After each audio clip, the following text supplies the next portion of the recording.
negative K, nothing further, just Kitty Camby in the corner. 19 Sergeant Central. 19 Sergeant K. I now call your attention to the city of Wilkes-Barre, Pennsylvania, which also happens to be my hometown. Wilkes-Barre has the distinction of being the fourth and final city to be visited by the alien craft. Previous visits, if you will recall, were made to the municipalities of Lyon, France, Blantyre, Malawi, and Nagoya, Japan.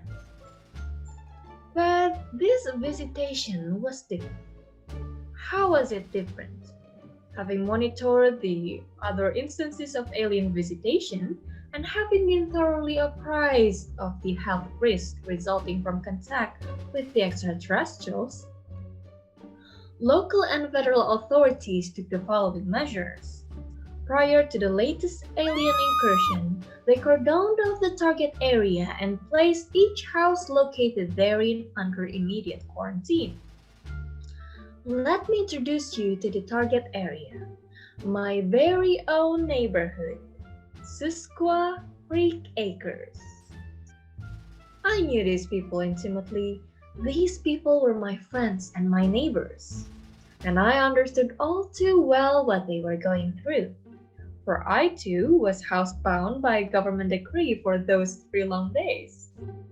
I was lucky though. I made the most of my temporary captivity by completing my paper on extraplanetary astrobeams for the American Society of Astrobeam Analysis. Well, my friends and neighbor did not fare as well, but we'll have to save their stories for next week. Have a good week, people. Class dismissed.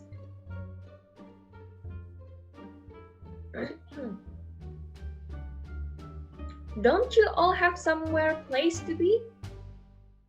Are you actually asking me to read from my just completed a delightful quarantine 3 days in the lives of the captured citizenry of Wilkes-Barre, Pennsylvania?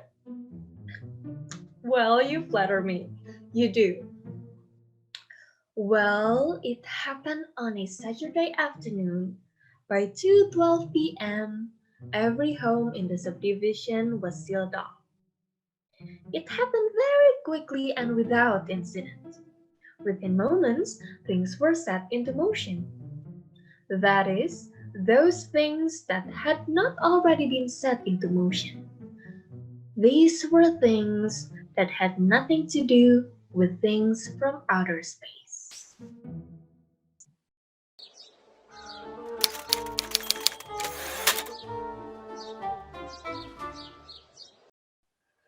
They said not to worry, so I suppose we shouldn't worry.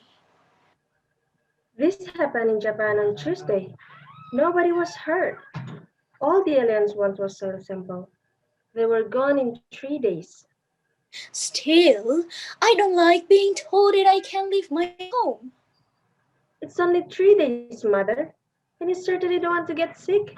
So let's just do exactly as they say, and I'm sure everything will be just fine. Alright, so where were we? I had to come to your door to ask if you were my birth mother. That's right. And you looked at me for a minute and said that you did see a resemblance, and then you asked if I'd like to come and have some limeade. And I asked if it was the sweet kind or the tart kind, and you said that it was sweet. And then I said, that's very courteous of you. And I came in. Oh, and I never got you limeade. I'm not so thirsty anymore. I wouldn't mind though, knowing if, in fact, I just might be your daughter. I did, after all, fly all the way here from Fresno to find out. Did Dad have a chance to say that I was your mother? Yes. They gave me papers. Oh. They do look official. Don't they look official, Paula?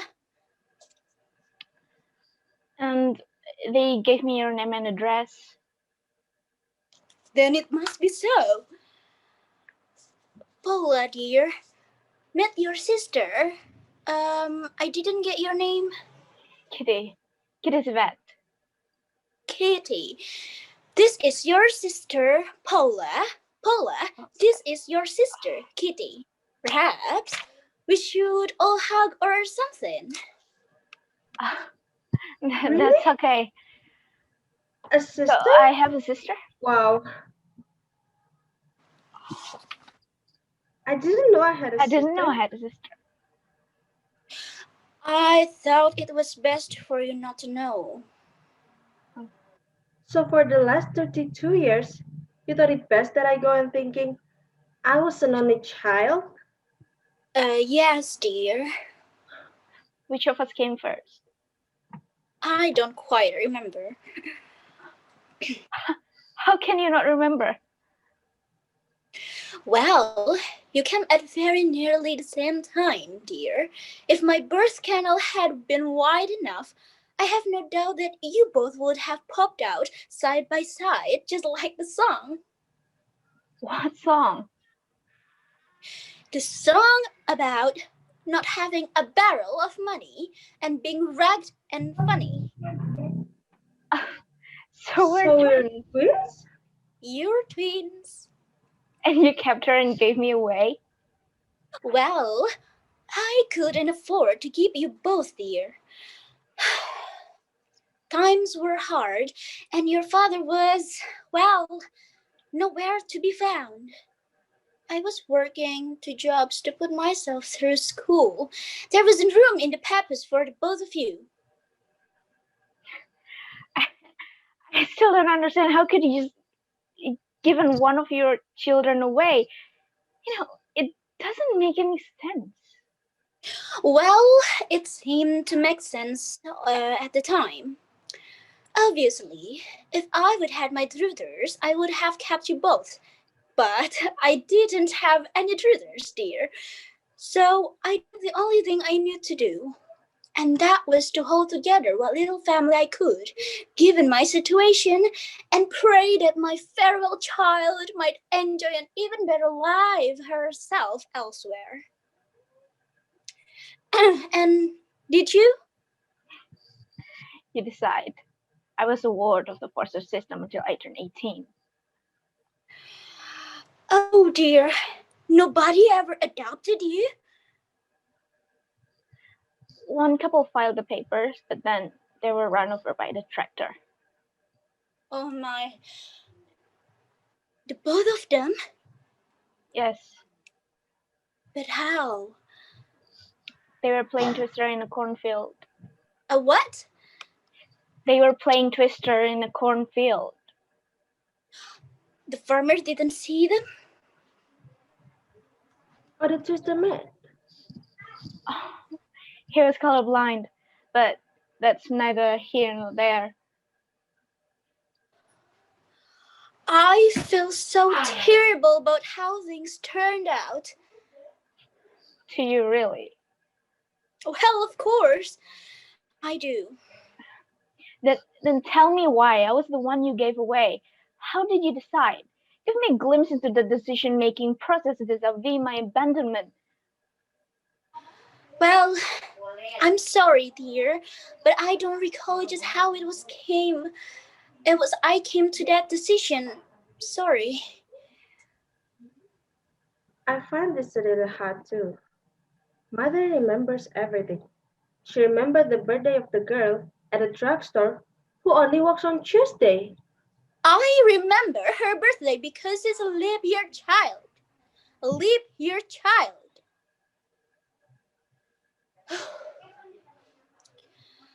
I'm sorry, sweetheart. My daughter Paula doesn't know everything.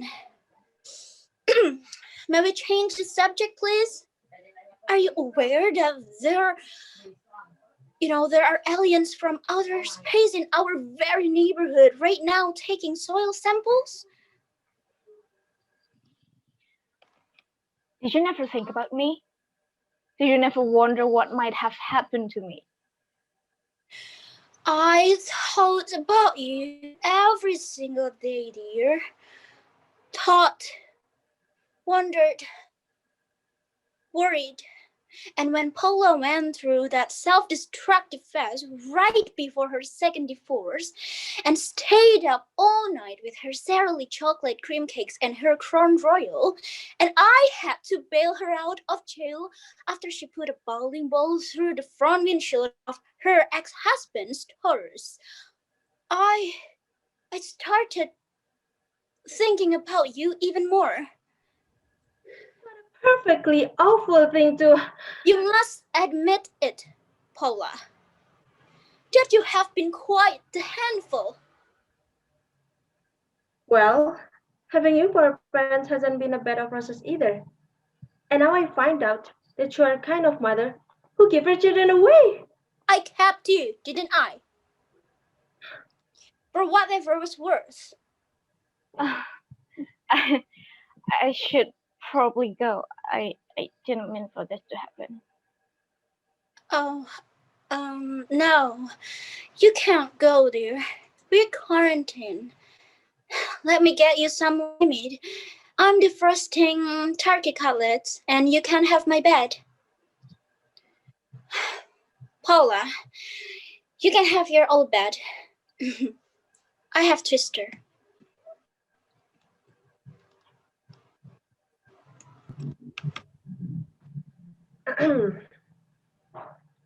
Well, what did you expect? She isn't anything like the way I imagined she would be. I hope you aren't too disappointed. No mother is perfect. Mom and me, we've had our problems, but I wouldn't trade her for anyone else's mother. And when it comes right down to it, I'd much rather be me than you. Well, that was kind. Why did you wait so long to come looking for her? Because for the longest time, I didn't want to meet her. I've spent a good part of my life hating her. You know, and I wasn't trying to forgive her. So what's your theory? My theory about what? Why she kept you and gave me to the gypsy? She'd probably just flip a coin.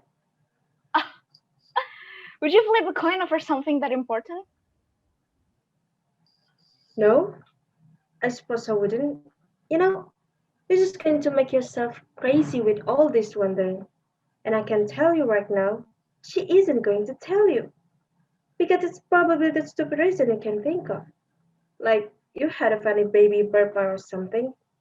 And you're just going to feel like a crap when you find out. That's why.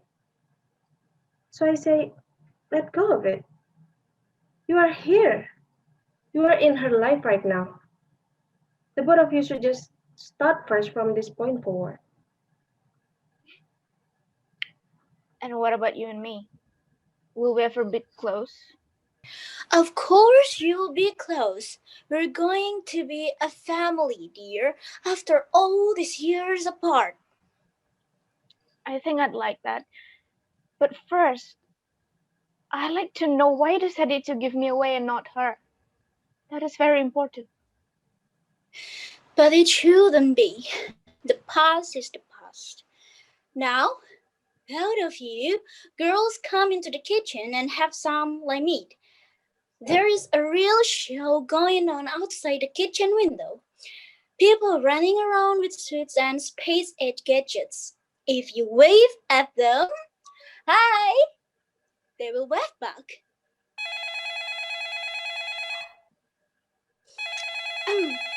Well, oh, girl, go on. I will join you in a minute. Judy and Dempsey lived alone. But she wasn't alone on the afternoon of the quarantine.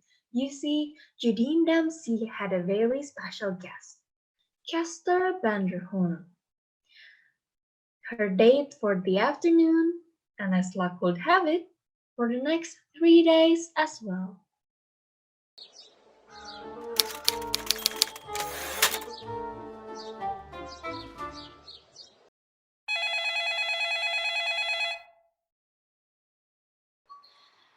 Hello.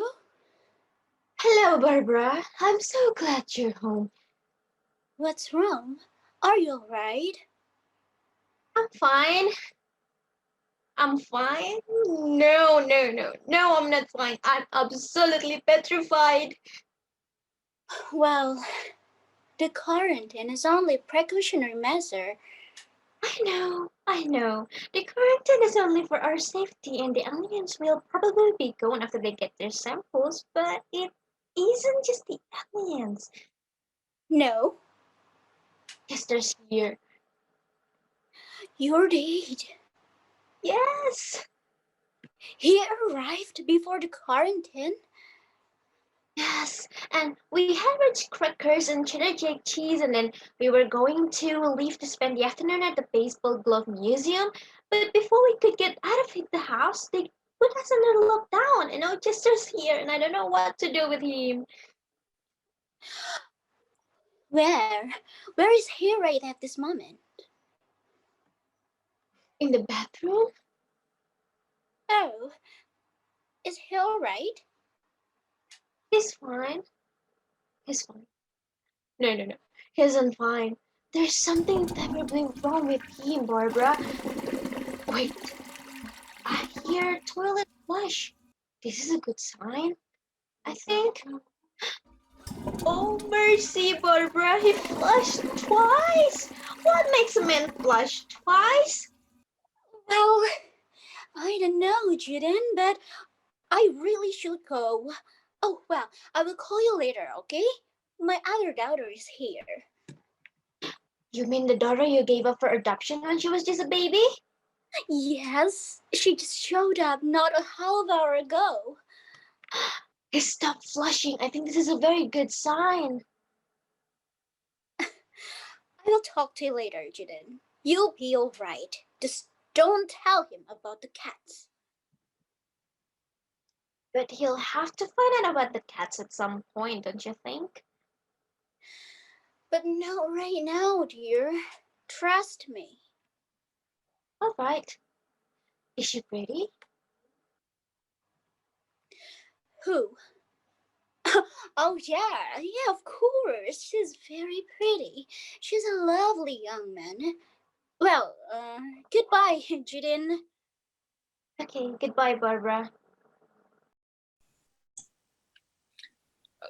I fixed your toilet. Was it broken? Yeah. The tank wall wasn't making a good seal over the valve sheet shaft. The valve seat? Shaft. Oh, is it making a good seal now? Uh, uh, I think so. I'll check it again later just to make sure. Thank you.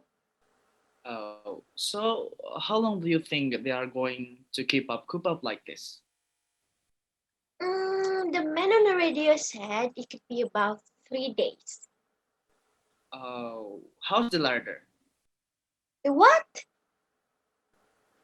How are we set for foodstuffs? I have a freezer full of fish. Oh, I like fish. You got an extra toothbrush? I believe I might. You're used. You? That was a joke. Oh. I'll try not to be too much of an inconvenience. I have very few needs. You what? Needs, but I still hope we aren't kept here any longer than 3 days. Why is that? Well, you know what they say about fish and house guests after 3 days. They start to stink. I think Oh, now who said that? it was somebody famous. Oh, was it Miami Eisenhower? I don't think so. Would you like something? Not right now. Maybe later. You just feel free to let me know if I can get anything for you. Uh, If you like, I'd be happy to, fix things for you around the house while I'm here. No, no, no, no. I mean anything you might need fixing. Not that I'm saying your house is full of things that need fixing. I was just thinking about that toilet. Oh, I just hate the toilet. One time it. Oh my goodness, I don't think I know you well enough to tell you that story. Oh, Judine, do you mind if I ask you a question? Of course, not at all. Why do you have three cat boxes in your bathroom? Oh, well, don't you think the bedroom's the best place for a cat to attend to his or her business in private? Uh, I suppose, but you see, you've got three, Yes. and I don't. Uh, Yes, Chester? oh, no, no, no, no, no, no! It's nothing. It isn't important. I could move the boxes to the other bedroom if you like. Oh no, that's all right. I guess they're just shy. The cats, I mean. Yes, until they get to know you. Which is probably why they are all hiding. Mama isn't hiding. She's very sociable. I'd like to meet her. Well, for heaven's sake, just reach down and give her a good petting and she'll be yours for the duration. Wait, Mau Mau, you stop getting fury all over Mr. Chester's fan. Mau Mau is sorry, and you really are fond of him now, aren't you, Mr. Frisky Whiskers? He likes to be struck behind the ears. Now, don't be shy. Meet Mr. Frisky Whiskers. I'm sorry, I didn't even ask whether you like cats or not. Oh, I have allergies. Oh, mercy. Well, I'll just have to get them all into the extra bedroom while you're here because I can't have you going into asthmatic arrest while we're under quarantine. Thank you, but you don't have to. Why don't you make yourself comfortable and I'll get all the cats into the spare room and nobody needs use an inhaler or any other respiratory appliance. I'll make sure of that. Oh, how many cats do you have exactly? Not counting all the 3 neighborhood strays I fed on the back porch. Um, 14. Yes. Wait, I think I should take a look at them. So I'll make sure the aliens didn't get them. Mau Mau, Puffin, Donna McGill, Puss and Pom, Snickers, Snack, Patty Paws, Big Tom, Little Tom, Beavis and Jax, Pinky McWinkle, Thimble Nose, Puzzball, Grimalka, and Debbie Reynolds. I don't believe that Judy named the strays. Anyway, down the street from Judy Dempsey and all of her feline friends lived the Robbins family. Roy and Bethany and their 11-year-old daughter Deandra. Roy wasn't home at the time of the quarantine. He was over at the Wiglins' house 2 blocks away looking for his daughter Deandra. At the same time, the Wiglins thought that their daughter Jennifer was visiting with her friend Deandra. And so, Clark was dispatched by his wife Shirley to the Robbins' house. As it turned out, the girls were at neither house.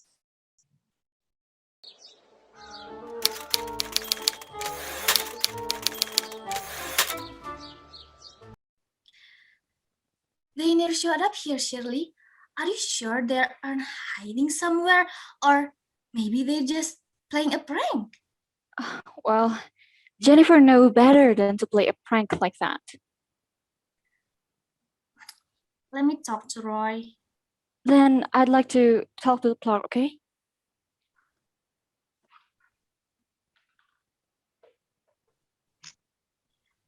Roy?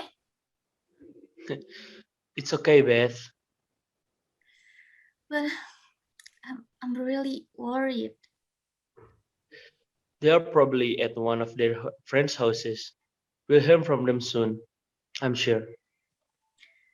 What what if they were abducted by the alien? Have the aliens abducted anyone so far?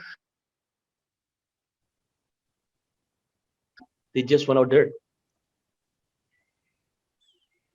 I'm frightened, Roy.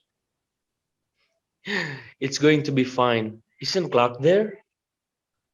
Oh, yes, he's standing right next to me. How you doing, sport? You're right. Clark will protect me. Won't you, Clark? Just like in high school, Pigeon. What did he say? Oh, he said he would protect me just like in high school, and he called me Pigeon. I'd rather he not call you Pigeon. Oh, why is that, Roy? Why can't he call me Pigeon? Okay, let me talk to Clark. But I want to talk to Clark. So, you there, Wiglin? Yeah. Sure I am. You got me. I'm not comfortable with you calling my wife Pigeon. Hey, Pigeon. Your husband doesn't like me calling you Pigeon. What's up with that? We aren't in high school anymore, Clark. Your wife wants to speak to you.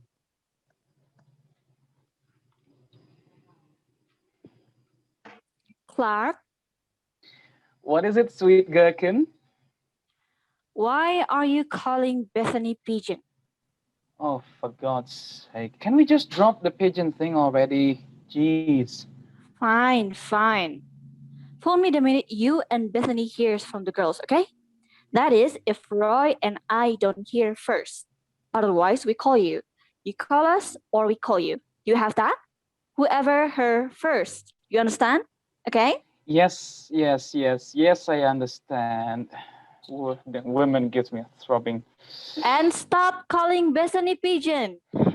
All right already. Goodbye, Shirley Sue.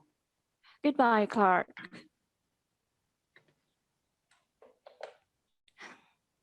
It's just a silly word.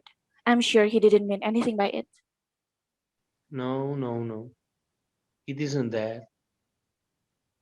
Oh no, isn't this a predicament?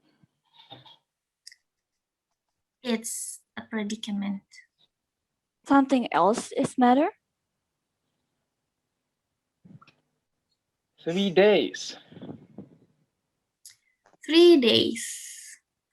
Something having nothing to do with aliens or lost daughters or 3-day quarantines with people we aren't married to? No spouses around and kids. Oh, the kids, heaven knows where. Oh, Clark, do you have to? I'm worried enough about the girls as it is. Would you like to talk about it? You know they're going to turn up somewhere. The thing is, like, they won't be coming back here. Not for 3 days. We have 3 days all to ourselves. Miss Philander C. Knox of Memorial School, class 19. Did you have to include the villain part? Hey, what can I say? Miss Knox High? Mr. Knox High. How's this for a convenient little reunion, hmm? Can I get you a Pepsi? How about a Diet Pepsi? No, I don't want anything in the Pepsi family. Thank you. Okay. I know where this is headed, and I'm going to tell you right now, Mr. Knox High. You put on a pneumatic brakes right here, right now. I hope you didn't think I was crying just now. I know you weren't prying. I also know that you know there's something wrong between Bethany and me.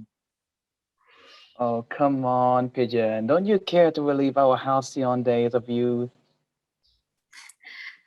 There was nothing halcyon about them. I didn't know that you knew that I knew. Okay, listen. I dated you because you were the most popular boy in our class. And you dated me because I was the most popular girl in our class. It was mandated, but it wasn't fun. In all seriousness, like ever? I thought you had to have known because Clark knows. Well, you're right. Clark does know. I didn't love you, Clark. I I didn't know what love was until I met Roy. You won't believe how much that statement makes me feel crushed. We crushed. And he told me everything he knows. But he doesn't know much, and he doesn't know why. He doesn't know why, he doesn't know much, or he doesn't know why Bethany and I are getting along. Well, he knows why he doesn't know much, because he only knows what you've chosen to tell him. What he doesn't know is why you and Bethany are having problems. Neither do I, obviously. All I know is that I've had the feeling that there was something wrong between the two of you for quite some time now. What was the giveaway? Um, I don't know, honey. When I see the two of you together, there's always seem to be tensions. This underlying friction right under the surface. I can pick up on things like that. Are you seeing a marriage counselor? No? Well, I think it would help. Clark and I saw someone for a while. He helped us work through Clark's anger towards my father for not giving him the money to quit the car dealership and open up that pancake restaurant. Then he said nobody would eat at a place called Wigglins. Well, things are better now. They'll be better for you and Bethany, honey. But you can just sit back and hope that whatever's broken fixes itself, right? Okay? Just stop looking at me like that. Like what? Like you're figuring out some way to get your paws on me. If you put one paw on me, even a finger of one paw, Roy will hear about it, and Roy will be very unhappy. Are we clear? Look. We're clear and all, but I'm just saying, your eyes, they're just as pretty as they were in high school. Now, how in heaven's name do you remember what my eyes looked like in high school? The whole time we were together, you never glanced above my neck. Oh, come on, Pigeon. That was an unkind cut, and you know that. What was I supposed to do as a man? Pretend that you weren't blessed by the god of boobs? I do not, for the life of me. Now, how Shirley puts up with you, and if you think that I'm going to give even milliseconds worth of thought to rekindling something that was never even warm to begin with, Never warm? Are you serious? Oh, goodness, Pigeon, you were so hot for me. It's a miracle we never got past second base, actually. I might have thought you were attractive, Clark. I mean, after all, you weren't voted Mr. Knox High for your grade point average. But I wasn't looking for shallowness and vanity in a man I plan to settle down with. I was looking for someone more like, Like Roy? and guess what? I made the right choice. We have a very wonderful marriage. I see. Well, you know what? That's all very interesting. Bethany won't see a marriage counselor. She won't go because she'll have to talk about it. What is it, Roy? Well, I'm not quite sure that I can. No. You can tell me. I'm only here to listen. So you won't judge? No, honey. I'm not here to judge. But still, I. Just take your time, honey. We have 3 whole days, okay? 3 days. You're right. I think I'm gonna like you here. And I think I'm gonna like to having you. Wonderful marriage. That's what you're saying? Oh, yes. Well, unfortunately, that isn't what Roy tells me. You know that. What are you talking about, Clark? Clark! Roy, remember how you used to carry my books for me in schools? And you would kill spiders for me. I didn't like spiders. We went roller skating. We were 13. I couldn't wait for couples only. Yeah. But I just want to say that I like to dress up in woman's clothes. Oh, I see. Does Bethany know? Yeah, she does know. I did keep it hidden from her for quite a while. Then about 2 years ago, she walked in on me when I was, in costume. I thought she was out. She wasn't out. She was standing right there in the doorway, wondering why her husband was wearing her black panty knit suit with matching flare sleeve jacket and knee-length pencil skirt with back zip. I tried to tell her it was because I'd finally lost enough weight to squeeze into it. Roy, I really don't know what to say. Bethany didn't either. She found word later though. Well, it is an unusual hobby. Hmm. But that's the thing. It's just something I do. It doesn't have to end our marriage. So, you think it's put your marriage in jeopardy? It does appear that things are headed in that direction. Are you still wearing her clothes, Roy? No, I don't go near her clothes anymore. So, I I have my own wardrobe now. Is it because you can't help yourself, Roy? I found your tone slightly disapproving. Are you gay, Roy? No, no. Of course I'm not gay. I just like to wear women's clothing. That's it. What about what about Leandra? Does she know? No, no. Bethany and I agreed that it wouldn't have things to tell her, so I keep my special clothes out in my shop, in my woodworking shop. Where you make your furniture. That's right. I go out and slip into my floral gorget skirt and embroidered tunic blouse, and I make lamp tables. I I see.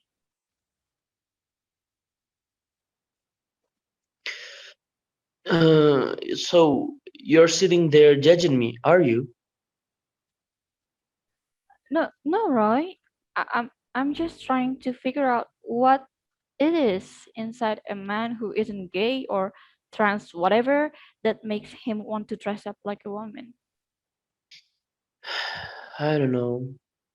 Maybe it goes all the way back when my mom died. Half my teachers I wanted to be my mother. The other half I wanted to marry. I was mixed up kid. I've stopped trying to figure it out. It just become a part of who I am. You wearing those clothes, Roy? Well, do you think that's the only reason Bethany doesn't love you? Yes and no. I think it's yes. It creeps her out, but I also think it's no. I think she probably has 20 other reasons she doesn't much care for me this day. The woman's cloth, they're just a convenient way to avoid talking about the fact that she probably fell out of love with me a long time ago. What do you want, Roy? What do you mean? I mean, in a perfect world, where do you want to be? Who do you want to be with? Someone I can be myself with, warts and all.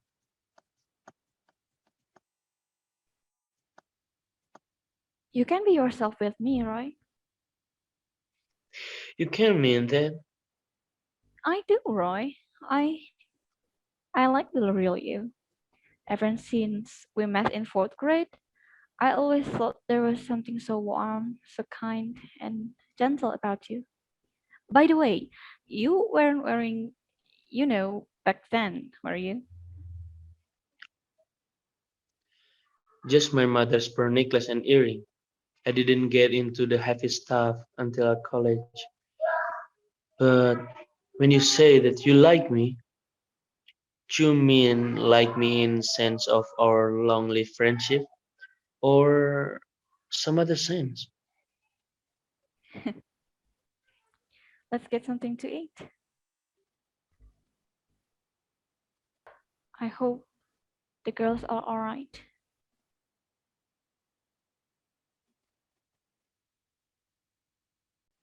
The girls were fine. In fact, the girls were having themselves a quiet time.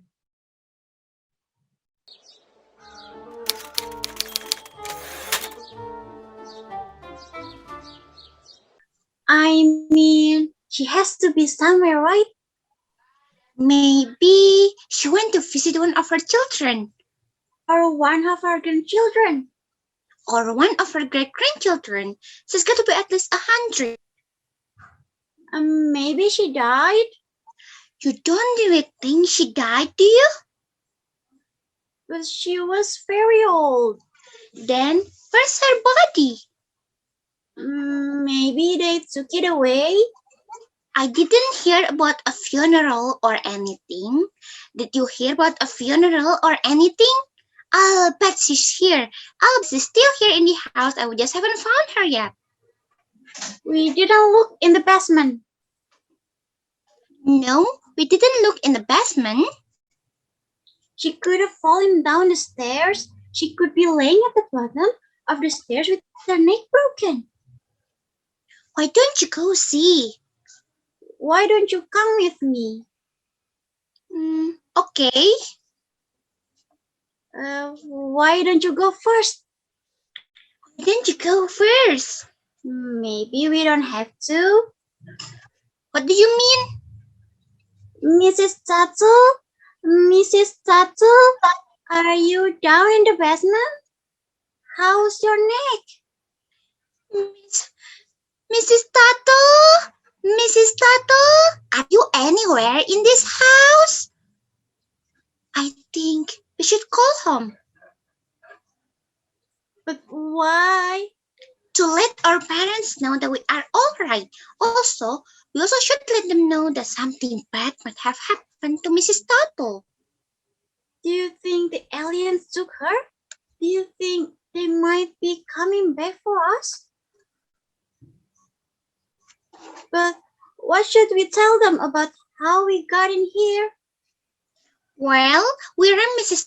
Tuttle's doorbell to pay her a visit, and when she didn't come to the door, we thought there might be something wrong. Like she might be dead or laying at the foot of her basement stairs with her neck broken and her hearing aid turned off. And so we opened the door and walked right in because it would have been wrong for us to climb through a window. And we came inside only to make sure that she was all right, and not because we wanted to try on the funny dresses that she had showed us last week. Oh, no. We weren't here because the funny dresses. And then we got locked in the house because of the space aliens. That sounds good. That's what really happened. Well, sort of. Right. What's the title note say? What little note? The one on the telephone table, underneath the paperweight. Dear Gladys. Gladys. Thank you for checking on my house while I'm gone. Please put my mail right here and please water the plants on the back porch. My granddaughter will bring me back on Tuesday and I will bring you a spoon for your collection. So I guess she isn't dead or injured. I guess we don't have to go down to the basement now. Even though that's where the trunk with all funny old clothes is. But at least we don't have to go down there unless we really want to. To put on funny clothes. Right. Right. I should call my mother. I should call my mother. Maybe there's a phone in the basement. Come on. There was no phone in the basement, but there was a trunk filled with very old clothes, the kind of clothes of a 100-year-old woman would have worn perhaps 8 decades earlier. There were other clothes hanging all about as well. You see, Mrs. Tuttle's daughter used to own a boutique. In fact, the basement was simply congested with all manner of women's clothes. It was quite the fashion show these little girls would have in mind. Now, next door in the vacationing Bernadette Tuttle, who was 100 years old by the way, but a youthful 98, lived Sue Statler. And sometimes her brother Dean. Dean was known to come and go as the wanderlust struck him. The two siblings were close, except during those times when they weren't close at all.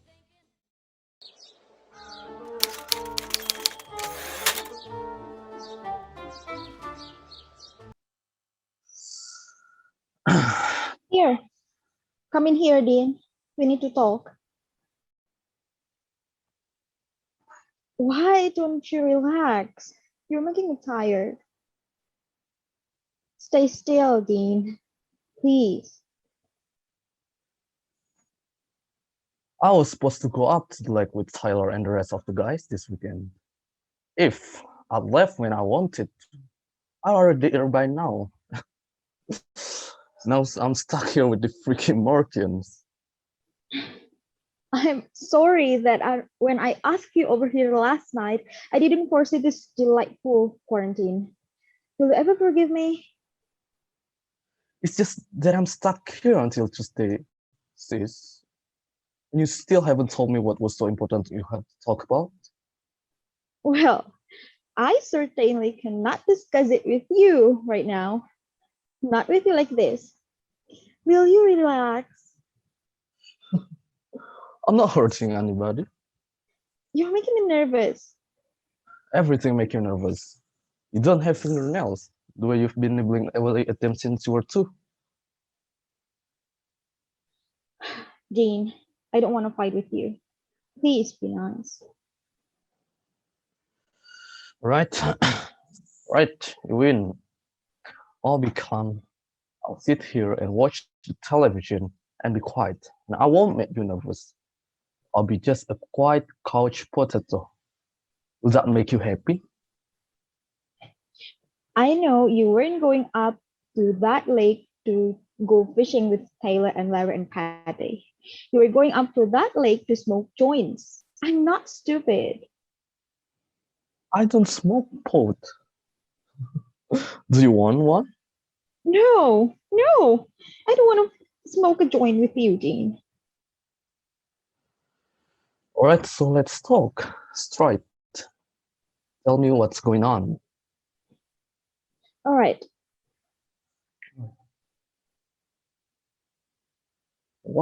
Do you want me to guess?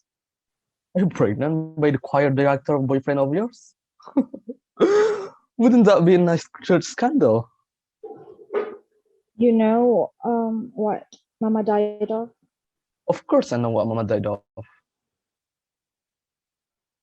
Is, is that is that what you were at the doctor quiz this week?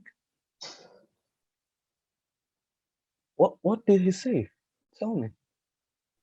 Well, he says I have it.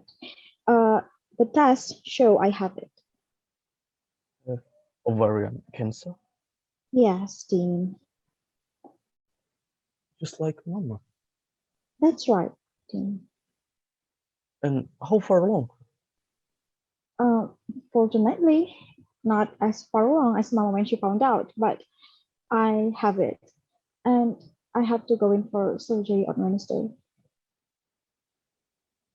Why didn't you tell me last night? I was tired. I just wanted to go to bed. Yeah, I know. You've been tired a lot lately. I know. I have ovarian cancer. This, I'm so sorry. You're going to like this because you get an early diagnosis. I hope so. So what can I do for you? Maybe quit giving me grief all the time. No, really.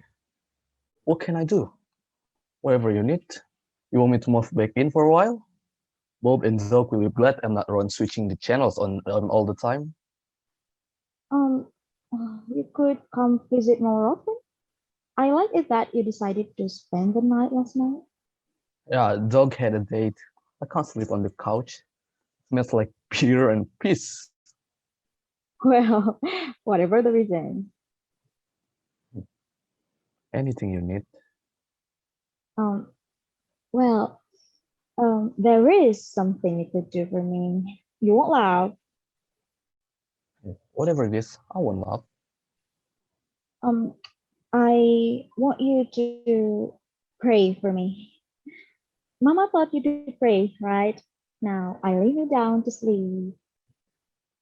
Hey, I don't pray, sis. You could start. I don't believe in God, sis. You don't have to believe in God to pray, Dean. A lot of people send up prayers and they're not even sure there's a God or not. There's a lot of people at your church who would be happy to pray for you. The choir director, for one. He has a name, Dean. It's Donnie. Whatever it is. So get Johnny to pray for you. He will. He will. But I want you to do. Why is this so important? Because it's important. Because you asked if there was something, anything you could do for me. And this is what I want you to do. Jesus, Sue. You can throw the name of his son around, but heaven forbid you call him up on the prayer phone. Are you serious? I'm dead serious, Dean. I want you to pray for me. I want you to ask God to heal me. God works miracles. Miracles. But only if your brother asks for it? All right. I told you what I wanted. Let's drop it. Go make me a hot dog. I'm tired. Okay. Make me 2 hot dogs. I'm hungry. All right, my lady. I will never bring it up again. Okay. Hey, I love you, sis. I know you do.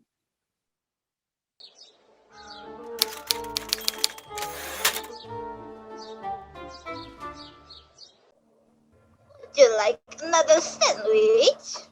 No, one's enough. Oh, it's good, isn't it? Violet makes the best dinner fish sandwich, doesn't she?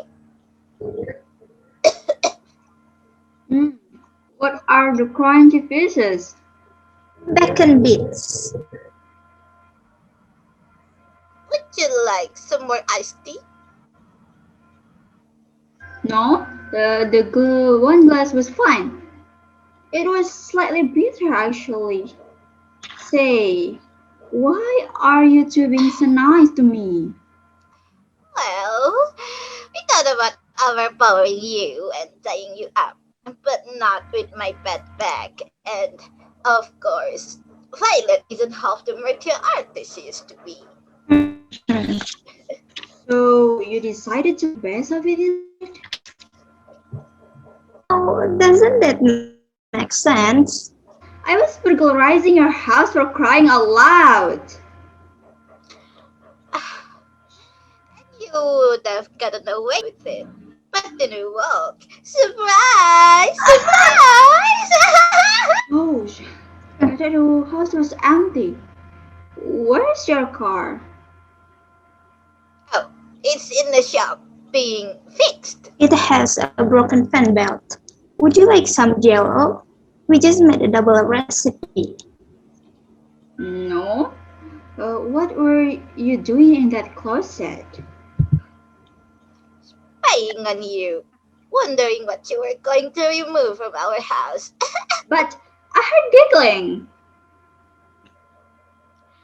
Well, you didn't come anywhere near the really valuable stuff. How long have you been doing this? Doing what? Burglarizing homes? Oh, a few years off and on. Oh, so what do you do when you are off? Sit in a prison cell and wait to resume my life of crime. Wow, you can be very good at this burglarizing if it keeps putting you back in the prison. Look, lady, that really isn't any of yours. Oh, I'm done here. Okay, I'll make a deal with you. You don't report me to the police and I won't kill you. And I get the clock. Oh, that doesn't seem very fair. I have to leave something. We fed you, young lady, and we didn't call 911 when we should have. And I should be grateful for this. Of course. In addition to which, I don't happen to think that you're prone to violence. You seem much too nice a young lady to want to hurt anybody. Although you could be a little nicer and not steal from people on fixed incomes. Oh, this is too weird. This was one waste of an afternoon. Wait, I can leave. Oh, of course you can leave. We're under quarantine. You step outside and one of those men in the suit will probably shoot you. Pow! Or arrest you. I have warrants. Oh, you should probably stay here. Don't you think? She should probably stay here, Violet. For her good sake. Well, I suppose so, Mavis. I mean, young lady, do you really have any place better to you need to be right now? Sing a fans. Oh, well, Mr. Fans can certainly wait, along with Mr. Gate and Mr. H. Oh, you two are a riot. Oh, let's go with this central. Okay, young lady, why don't you just sit down in that chair over there and relax? Mavis and I are going to start dinner. I do feel awful tired all of this sudden. And sleepy? Do you feel sleepy? I do feel sleepy. How did you know that I feel sleepy? Oh, it's because Mavis and I put a Mickey in your drink. Is that the word, Mavis? Mickey? No, why would you want to go and do something like that?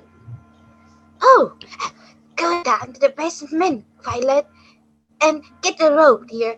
We'll tie her up and hold her for the police.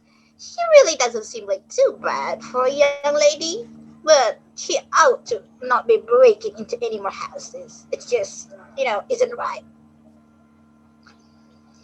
Oh, Mrs. Tuggle, your life of crime is over happily for good this time.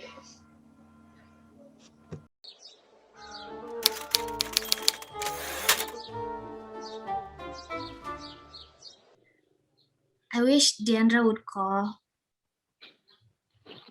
Oh, goodness. Look, Pigeon, if it makes you feel any better, wherever the girls are right now, I'm sure they're safe. They're smart girls. I think they might even be in our neighbors' houses. I mean, you do see how quickly the soldiers hustled up everyone inside, right? By neighbors, do you mean the mysterious couple no one's ever met who don't have a telephone? Look, don't jump all over me about this. I didn't put us in this situation. Okay.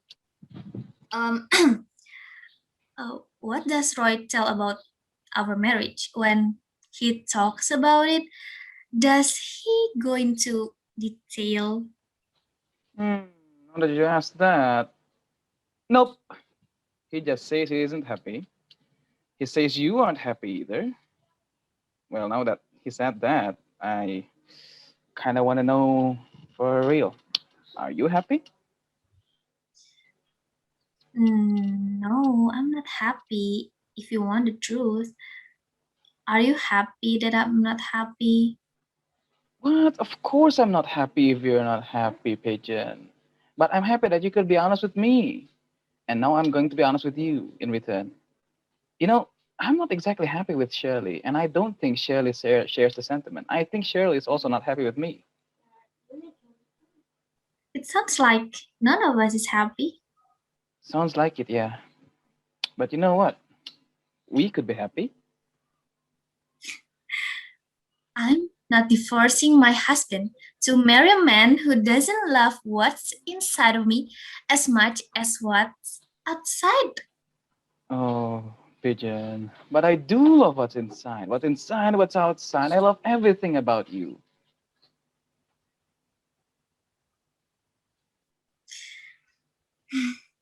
Clark, dear, I didn't buy that from you when I was 17, and I don't buy it now.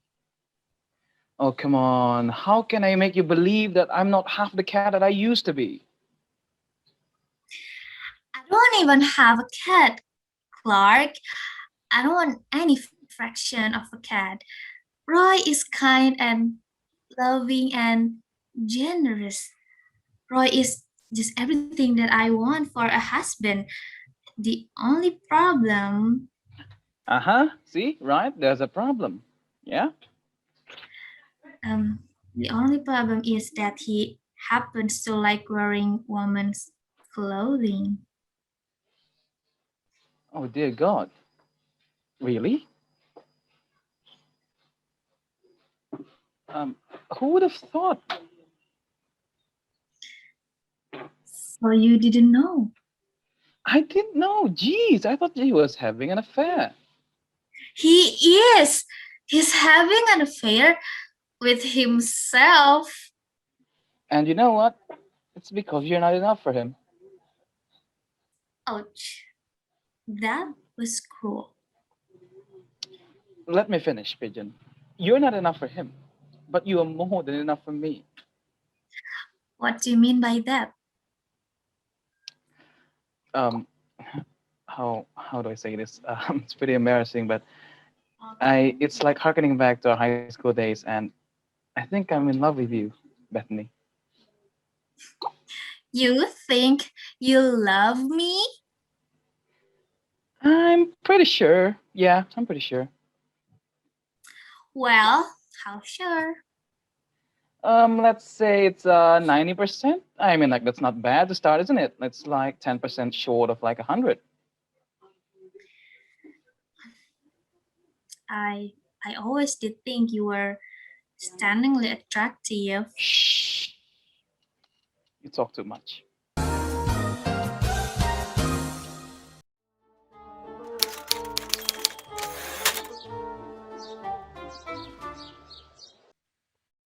Where's the rope? I couldn't find it. What's that? It's a mallet. What's for? Hitting Miss Goff on the head when she wakes up because we don't have any rope. You mean to knock her out again? But Violet, dear, people only do that in the movies. In real life, either it doesn't work or you end up killing the person. Are you sure about that? Well, I'm not positive, dear, but should we take a risk? I don't know what else we can do. He's a danger and a menace. She is, isn't she?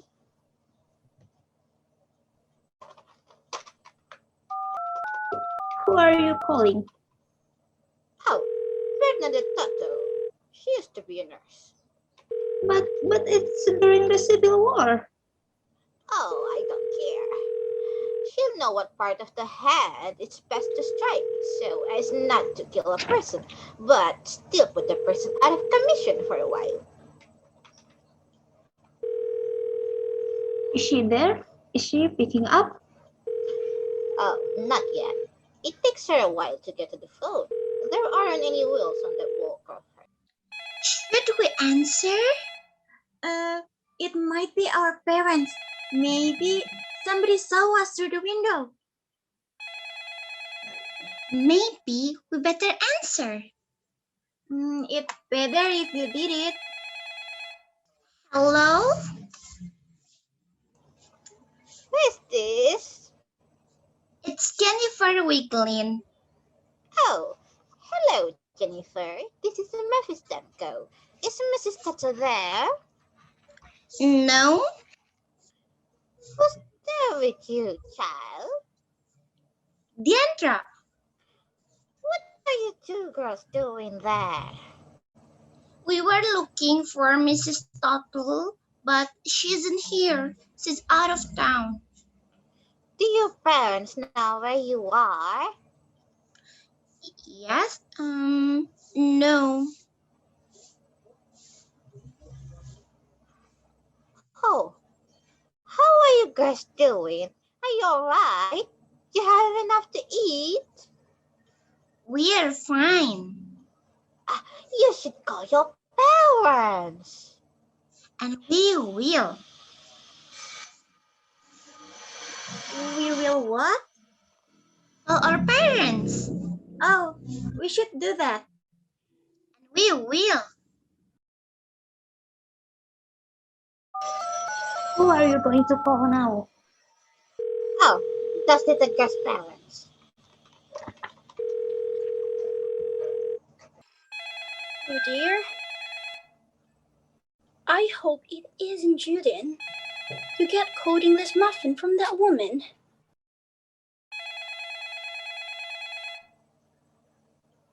Hello?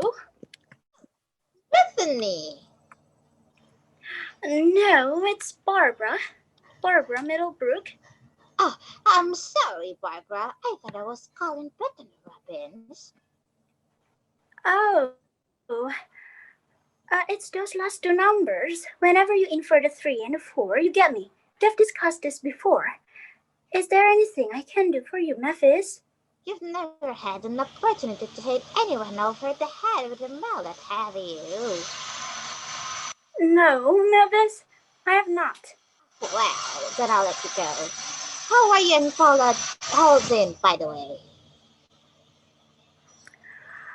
We're holding up just fine. Kitty is here. Oh, you have a new cat? No. Kitty is my other daughter. Oh, you mean the one you gave up for adoption 32 years ago? And not a day goes by you don't think about the decision to give her away eating away at you like festering wounds? Yes, dear. That's her. Oh, are you making a tortilla casserole? It's good for a festive occasion. That's a lovely idea.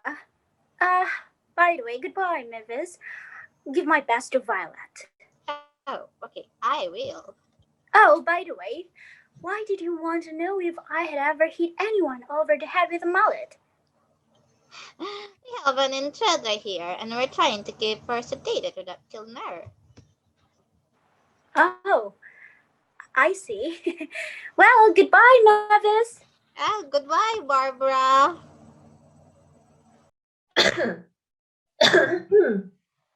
Your professor requires a 15-minute potty break. So we shall all take a 15-minute potty break, okay? Don't just sit there, get up, stretch, take a smoke.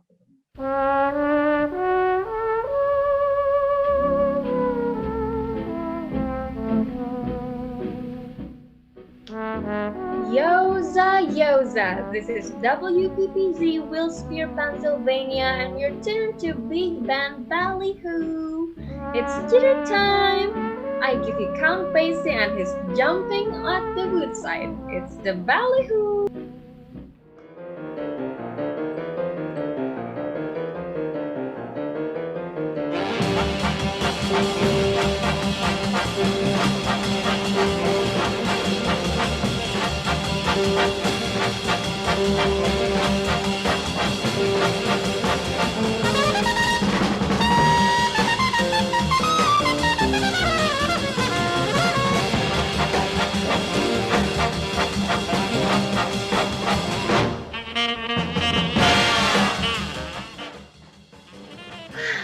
Don't you love Count Basie?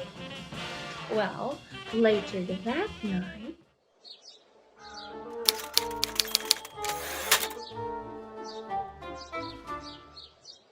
I like that popcorn. It's kettle corn. Isn't it good? Yeah, it's very tasty. This is. It's only building through the motion. Know that, right? I'd be just faking it. Baking what? The prayers thing. Oh, I had forgotten all about that. I still get the feeling you're going to hold this against me. Dean, I won't hold it against you. And I thought we decided that we weren't going to talk about it anymore. I mean, I don't ask you to do things you either can't do or don't want to do. What's so funny? No, it's just, Dean, you ask me to do things for you every day that I don't want to do, but I do them anyway. But that's me. We are very different.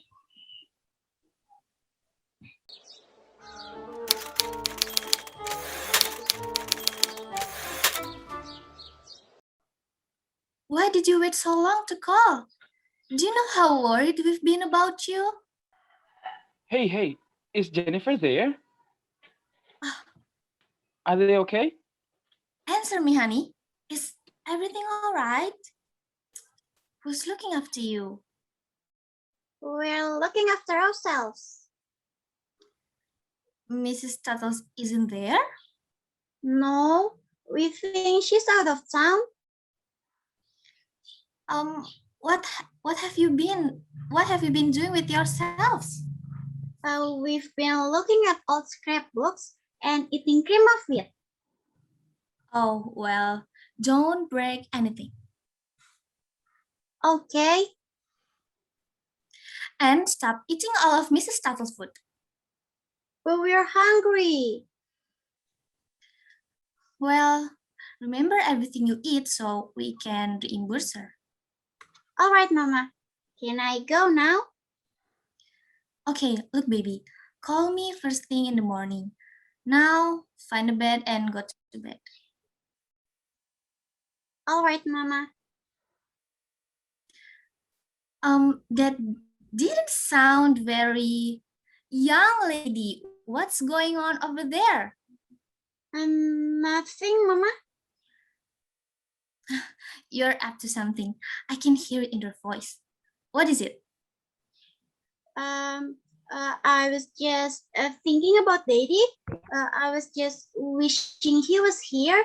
He'd really like to looking at scrapbooks with us. You'll see your father soon enough. Be good. Okay, goodbye, Mama. Sandra.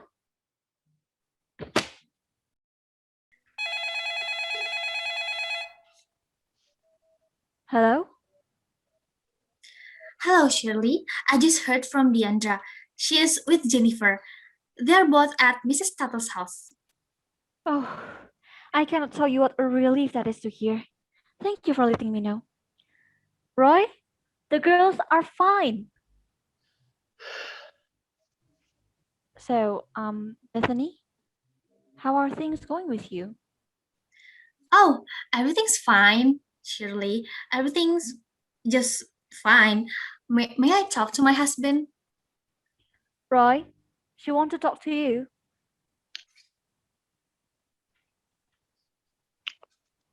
Hello, Bethany. Hello, Roy. How are you doing, Roy? I'm doing fine, darling.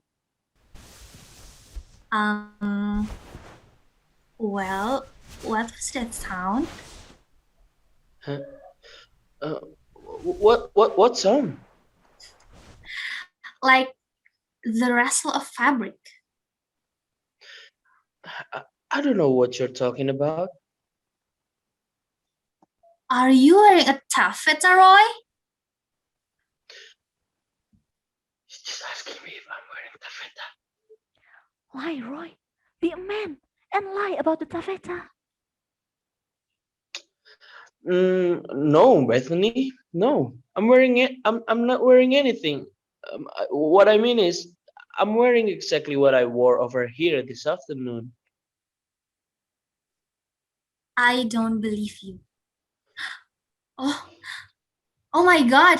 You've got on the bridesmaid dress that Shirley wore to our wedding. Dear God, Roy, how could you?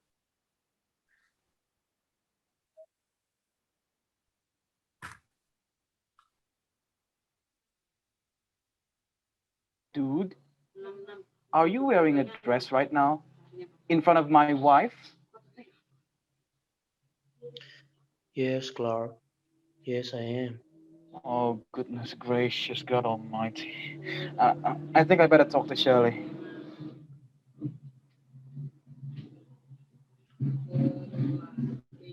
Hello, Clark. Right. Hello, Shirley. Can you tell me what the hell's going on over there, please? There's nothing What was that? What was what? That sound.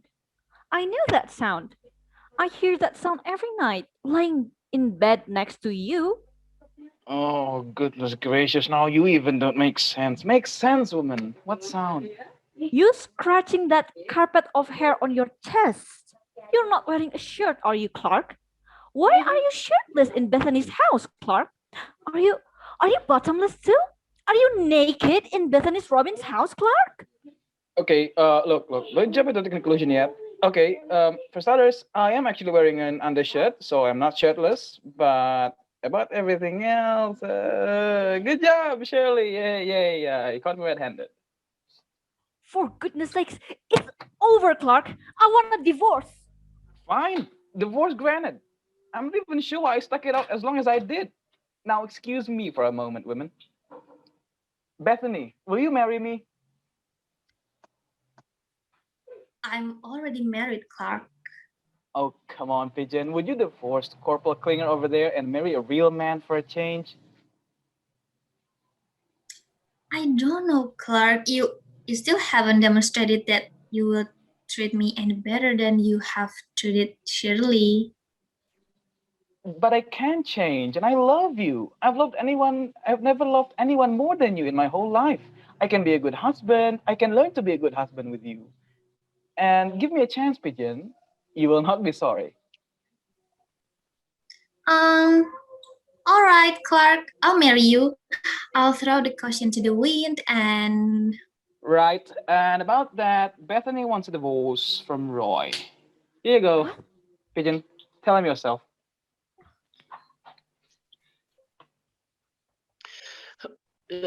Is that true, Beth?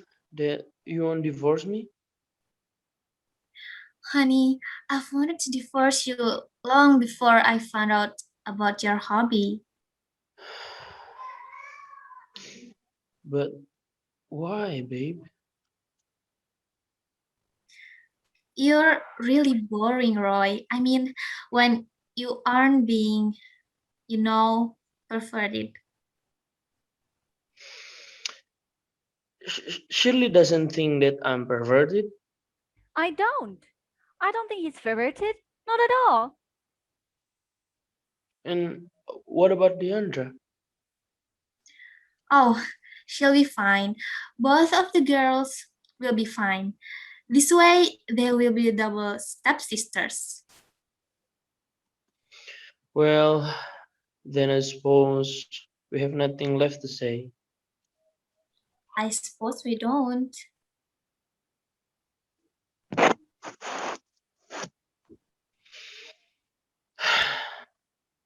This is better. This is better. Yes, I I know. know.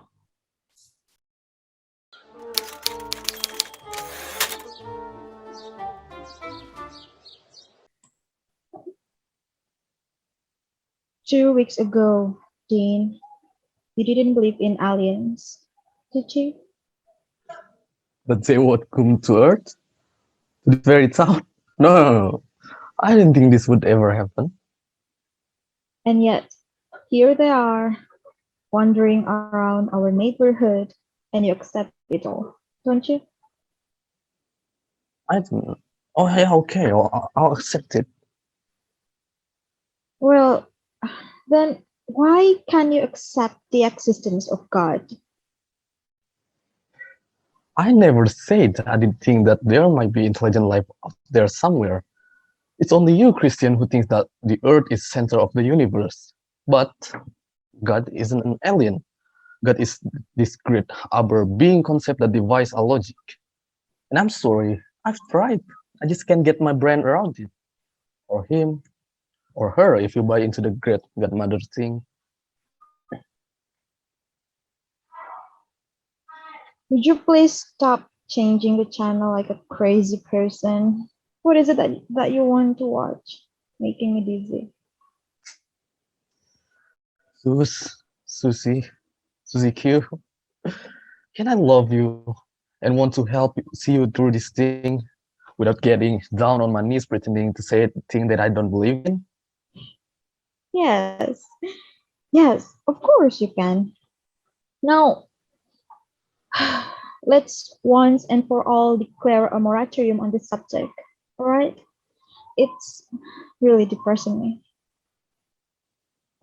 I've always been a disappointment to you, haven't I?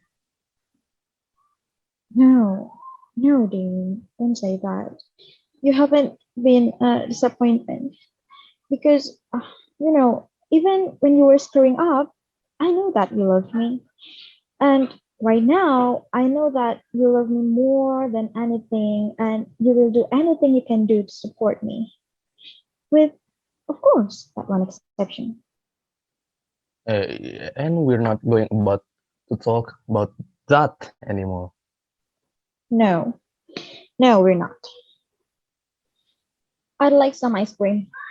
I got Cherry Garcia because I know it's your favorite. Which it is. Thank you, sis. Uh, there is a nature show on Channel 4. It's about prairie dogs. I heard they built whole towns. Prairie dog towns? Oh, I know it. I bet they will have schools. Yeah, and also they have laundromats and barbershop. And maybe prairie dog libraries and prairie dog art galleries. Oh yeah, and prairie dog parks where they play prairie dog tennis and have prairie dog picnics. Really good. I don't want to die, Dean. There is still too much I want to do with my life. You're not going to die, sis. I'm afraid. I'm here. It sucks. I know it.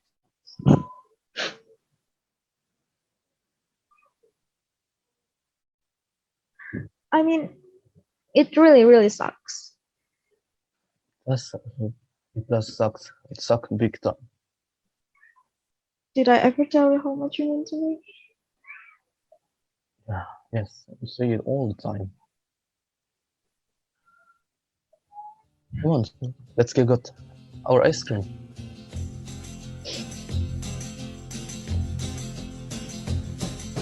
You keep saying you got something for me.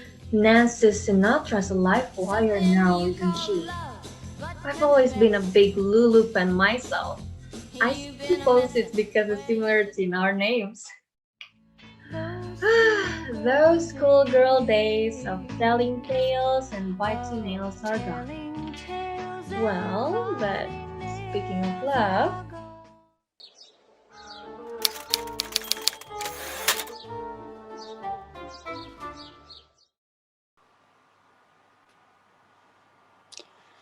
Can't sleep?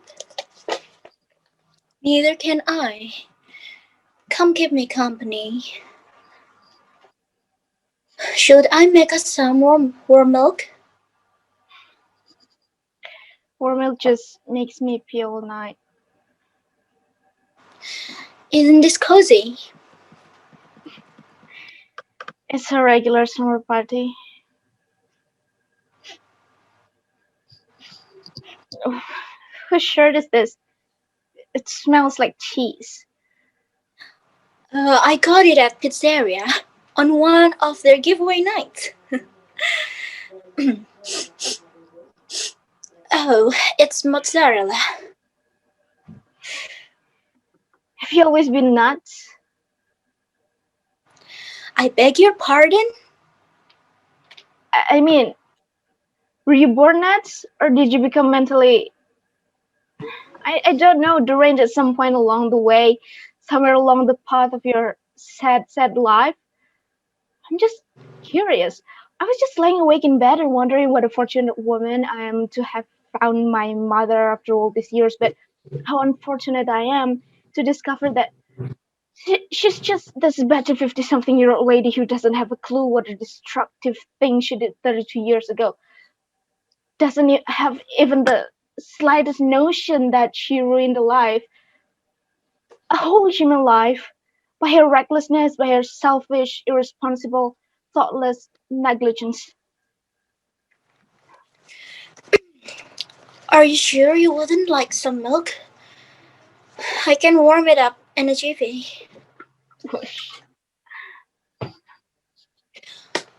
Please. I'm none of those things. Not then, not now. You're every one of those things, and you're crackers. Please sit down. I want to explain. Now you're going to explain. Yeah. I needed to think of how I should say it. And I needed a time. Well, to be very honest with you, Kitty, I needed to be able to talk to you about this when Paula wasn't around.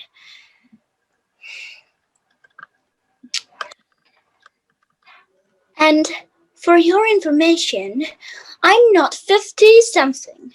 I'm 50. Without the something. So talk to me.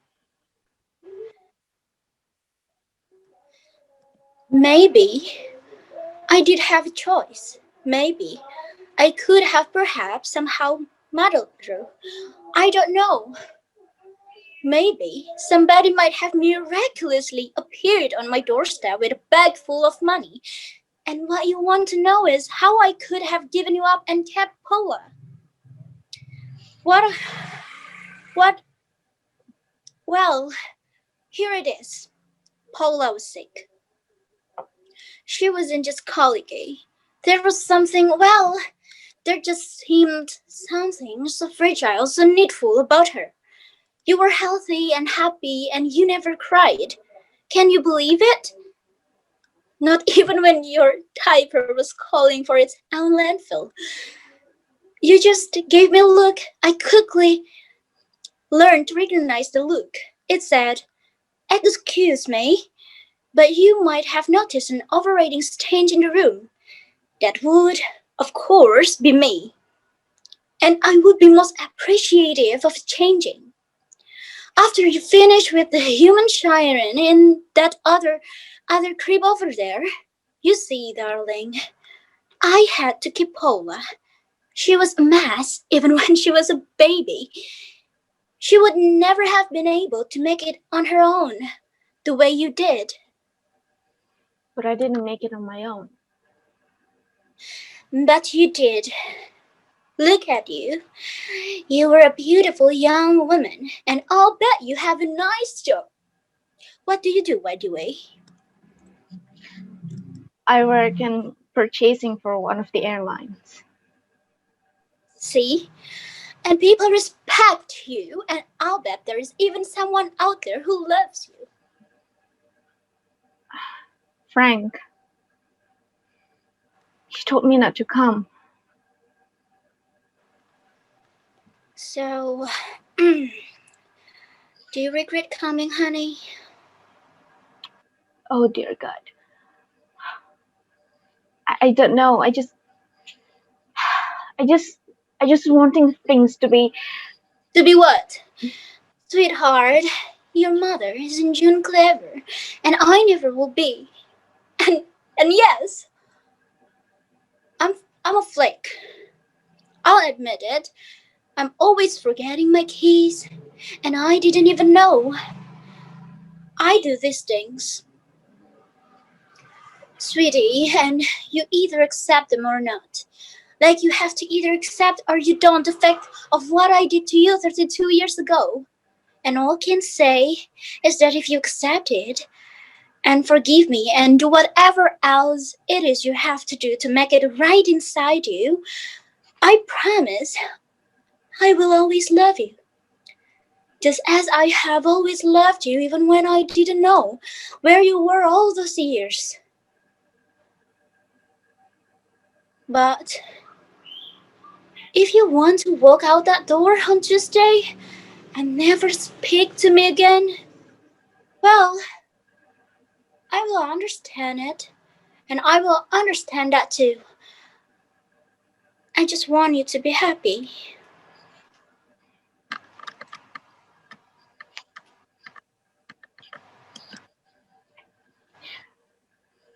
I'm going to sleep on it.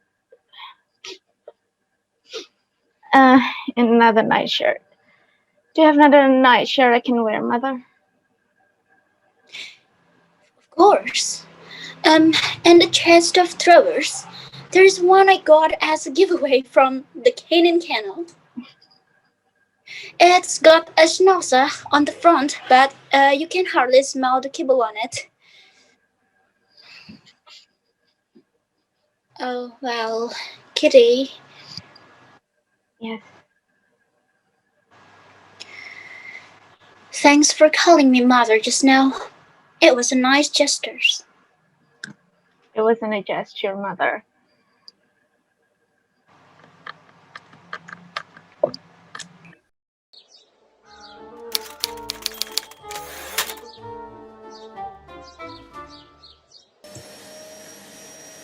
Do you always vacuums the floors in the middle of the night? I thought since neither of us is sleepy, I might sweep up all this cat tender. Does the noise bother you? No, but you don't have to, really. I understand allergies, Chester. I can more than sympathize. I'm allergic too to yawns, beets, tomatoes, and then certain aromatherapy scents like tranquility and serenity, and they both make me very agey. And most kinds of honey, especially clover. It gives me hives, and I always thought that was funny because honey giving a person hives. Can you believe it? No, I certainly can't. That was my joke. What? Can you believe it? Hey, yes, I see. It's funny. You were not laughing. I've got a lot on my mind. Are you worrying about the aliens and what they might be up to? No, I mean not exclusively. Are you worrying about my toilet? But you fixed my toilet. Oh dear. So you're thinking, what if all this woman right here can cook is cod? And here I am, trapped in her house, and I have to eat her food, and I know I'm not getting any honey, tomatoes, yams, or beets while I'm here. And I'll bet it's Mrs. Paul's frozen fish stick with every meal, which, by the way, I noticed you hardly even touch at dinner. No, no, no, no. The cod was good. I guess I just don't have much of an appetite. Was it because I keep jumping up and down to check on the cats? No, well, maybe. Oh, I'm sorry about the racket, and they're not used to having to stay all in one room, and it's such a tiny room. Oh, yes, I noticed. You went into the guest bedroom with, I'm sorry, all those terrible allergies of yours? While you were in your bathroom, I thought I might say hello. That was so thoughtful, and I bet they can smell the cod. And I bet they all thought you were a visiting fisherman who'd come to tease all of their pellets with your fishy wares. My fishy what? Never mind. Who came out to see you? Petty Paws? Grimalka? Did Davy Reynolds do her little fury buttons? Fury what? Buttons! No, no. I mean, no cats came out to see me. Wait. All 14 cats hid themselves under the bed. That's a physical impossibility. The physical impossibility, Judine, is that you have any cats at all. I beg your pardon? You say you have cats. I don't see them. I didn't see the evidence of them from the cat boxes either. Wait, you're saying you don't see my cats? I don't see your cats, not a single one. Nor, please take note, am I sneezing and wheezing? You just haven't been around them for long enough. Do other people, other visitors to your house, do they see them? Of course, but I don't get a lot of visitors to my house. What about the vet? The vet. What happens when you take one of the cats to the vet? Of course there's interaction between them. Are you saying that I'm imagining these cats? Maybe even the vet too. In your mind, I'm just some crazy cat lady made even crazier by the fact that her 14 cats don't even exist. Well, yeah. I have never been so insulted in my life. What was that? It was a sneeze. So from my non-existent cats, huh? Oh, it could be anything. It could be from anything. I'm afraid that I have to ask you to leave now. Wait, I'm sorry. I'd temporarily forgotten our circumstances, but well, at least I don't have to be in the same room with someone who questions my sanity. So you stay in here, and I'll keep to the rest of the house. And don't expect any further hospitality from Judith Dempsey, Mr. Chester Vanderhern. Perhaps if you saw a psychiatrist. You are a perfectly awful man. I don't know why I agreed to go out with you in the first place. I thought we had a rapport. I must admit that you make a presentable first impression, but it's only after one gets to know you a little better. See? Another sneeze. Just who are you fooling? Who are you fooling, mister? I can't be allergic to cat don't exist. Just because you can't see my cat doesn't mean that my cats don't exist. May I ask you a question? Do you even like cats? Oh, to be very honest with you, Judine, no. I'm sorry to hear that. Uh, I've tried. My mother loved cats. My two sisters. I even went to a psychologist to find out why I never wanted cats the way everyone else in my family did. And did he help you? Well, he put me under hypnosis, and when I woke up, I was supposed to feel different. And do you? I don't know. Seems like ever since the station, I haven't had a chance to even test it. What do you mean? I mean, I never see A cat! Oh, Chester, you don't see a cat because that psychologist gave you the most cruel and awful post-hypnotic suggestion. They should take his license away. He has made cats invisible to you. but that's impossible, isn't it? I wonder why sometimes I will shut a door at my sister's house, and that very same time moment I'd hear the most yowling cry of pain, which I could never trace successfully to its source. Because the source, dear Chester, was right there in front of you with her tail stuck painfully between the door and the frame. Uh, do you really think? We will get the spell lifted. We will see a psychologist the first thing after we get out of here. You will help me with this? Of course I will. I will. Uh, why would you do this for me? We hardly know each other. Because you're a good man. Because you fixed my toilet. Because you didn't mean any of those things you said. Now you go into the kitchen, get some nourishment, while I will here vacuum this living room. All right, Eugene, Yes,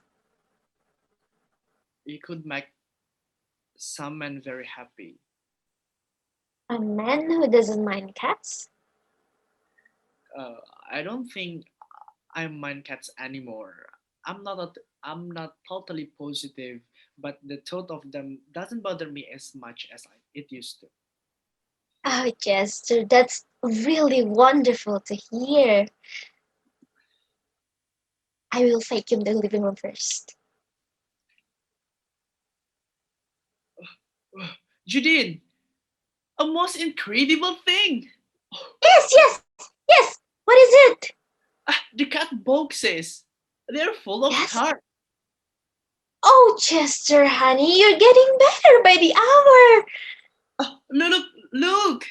There's a little shadow in the hole. A shadow? Oh, joy! A tail. I see a tail and a paw. Oh, Chester, it's like the Cheshire Cats in the reverse.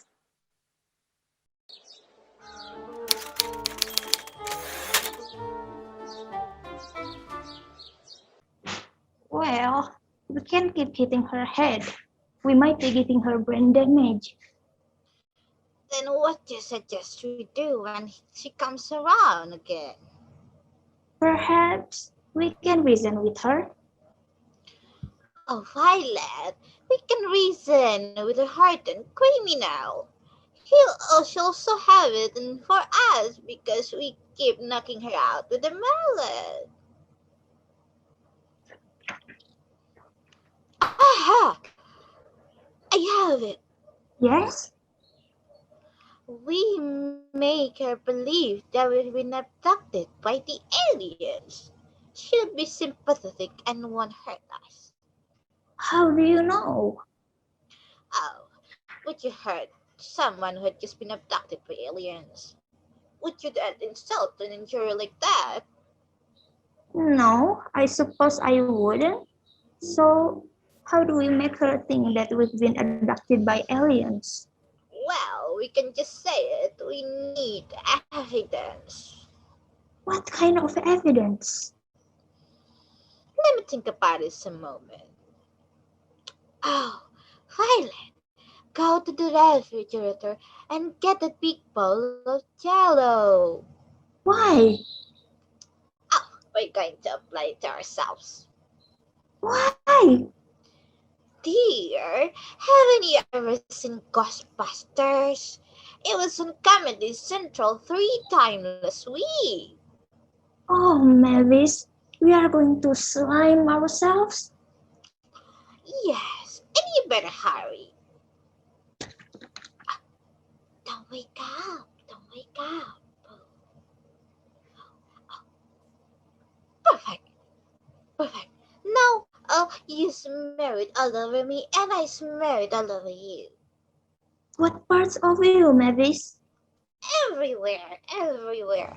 Do you really think aliens would be neat about this sort of things? And what is it? What is the lime jello supposed to be? Oh, protoplasm. Or something. It isn't necessary that it will explain it. We just have to look convincingly slime.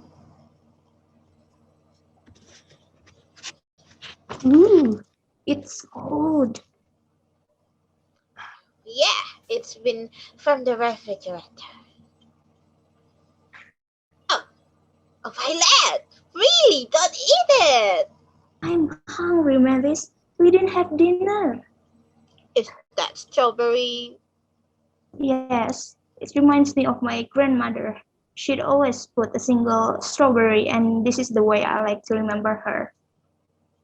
Oh, that's a very sweet story, Violet. Now, make the strawberry go away. Alright, now you take the bowl to the kitchen, hide it, put it in the dishwasher, then come back and lie down next to me on the floor.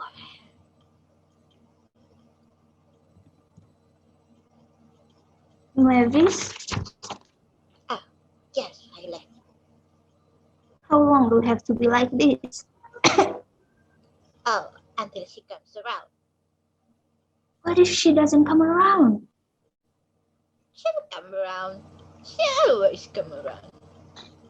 What if we hit her so hard last time that we put her into a coma? Oh, then I suppose we can get up and take a bath. Oh, what about your bed? I mean, in the meantime. My bed is fine, Violet. See? I'm pulling my legs up to my chest. That takes the pressure off. I could fall asleep like this. Mavis, Oh, what is it, Violet? I'm so hungry. I'm going to start eating up all my protoplasm. And what would that look like if Doug to wake up and see that?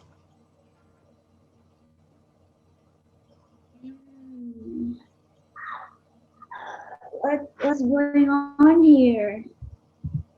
Oh, ladies,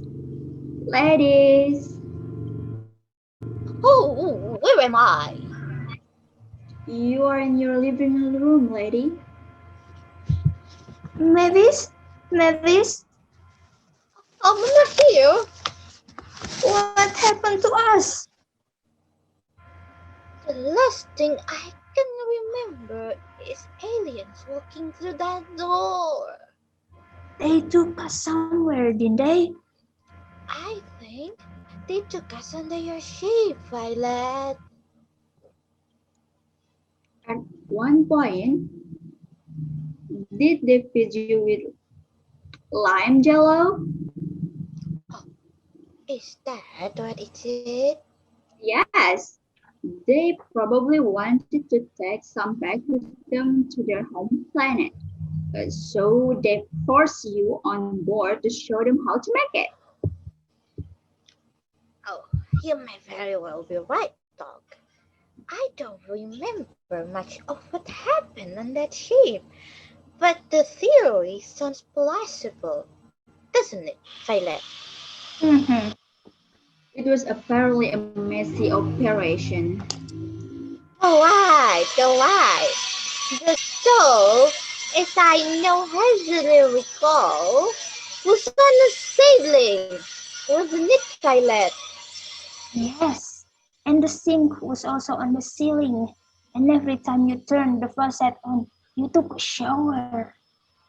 I'm not buying that, but I do buy the fact that you were abducted. I've got several notes on my head from where those extraterrestrial access knocked me out. But you're all right now. And you're right too. And that's the important thing. And I don't you ladies worry. Tagav is not going to let them come and go you again. You think they're coming back? Let me put it this way. If they come back, I'll be ready for them. Hell, I'll use this mallet on them if I have to. Now let's eat. Yes, Mavis, let's eat. Don't either of you worry, you pretty lady greyheads. Here, I feel better already. Don't you feel better, Violet? I do, Mavis, I do. So, did they probe you? Twice. But poor Violet, they probed her 4 times.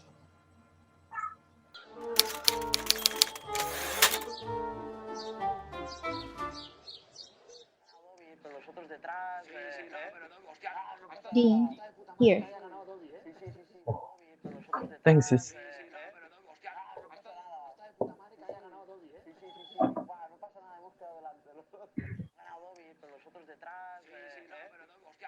You cold? A little? Hey, remember those camp trip with Dad? With freeze our buns off? I could never get warm. 8 pair socks and my feet were still ice cold. Hey, I'm going to be at the hospital all Wednesday. Just know the minute you wake up, I'm there. Call my name, sis, and I'll come running. They won't let you into recovery, Dean. Tell the doctor to come get me anyway, okay? You have never played by the rules. And I don't intend to start now. Alright, alright. What is this stupid thing you're watching? I don't know, some movie. I try to read their lips. I think it's Spanish, though. You can turn the sound up if you want to, Dean. I'm not going to sleep anytime soon.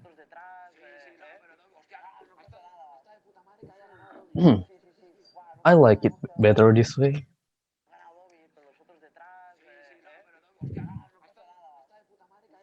Yes, you're sleeping?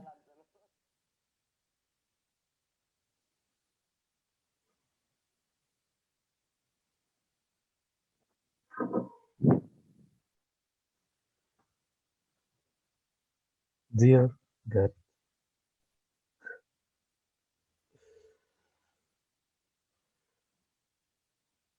if you are there, if you exist, I'll take the shot.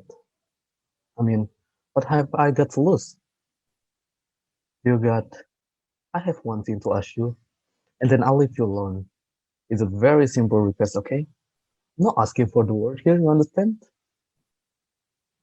So here's the thing. I love my sister. She's pretty much everything I have right now.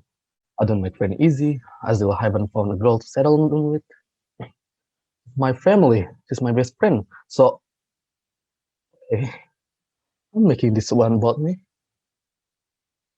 I'm sorry, Sue. See, she says I always make it about me. Alright, alright. I'm going to make this about her for a change. So, okay, God. I want you to heal her. I want you to take the all-powerful God hand of yours, and I want you to reach down into the operating room. And I want you to freaking heal her. You hear what I'm saying? I want nothing less. She deserves nothing less. She worships you every freaking day for crying out loud. She goes to the church, she works a soap kitchen. She's a good person. You heal her, right? Give her 30, 40, or 50 years to be lived down here to helping people. Because that's what religion is supposed to be about, right? We unto others, right? Because, see, my sister Sue, she's a gold. Freaking gold. You know this. And if you do this thing, I swear to you, I'll start. Hell, I just might start thinking that maybe you do exist. What's that for known? Is like that in you? I bet you do. So there it is. That's my sister. I mean,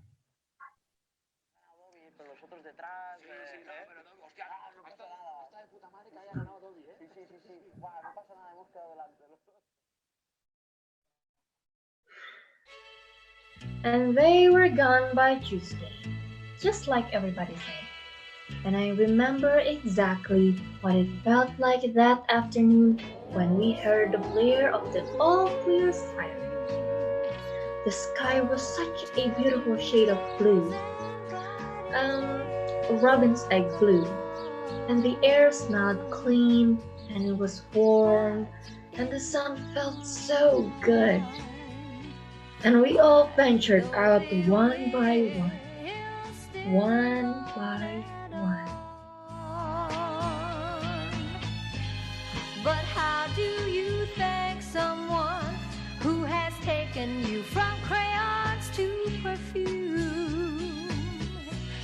It isn't easy, but I'll try.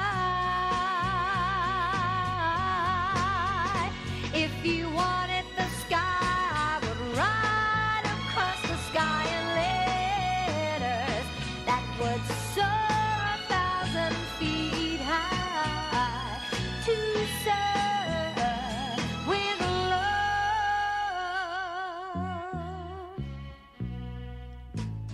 The time has come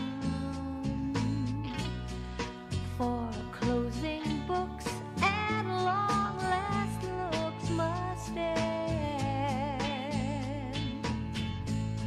And as I leave, I know that I am leaving my best friend, a friend who taught me right from wrong and weak from strong. That's a lot to learn. What? That's it for today, folks. So please read chapter 7 and 8 of the text for next week. And don't forget, the midterm is a week from Thursday. I'm taking on incomplete people. Now go on, get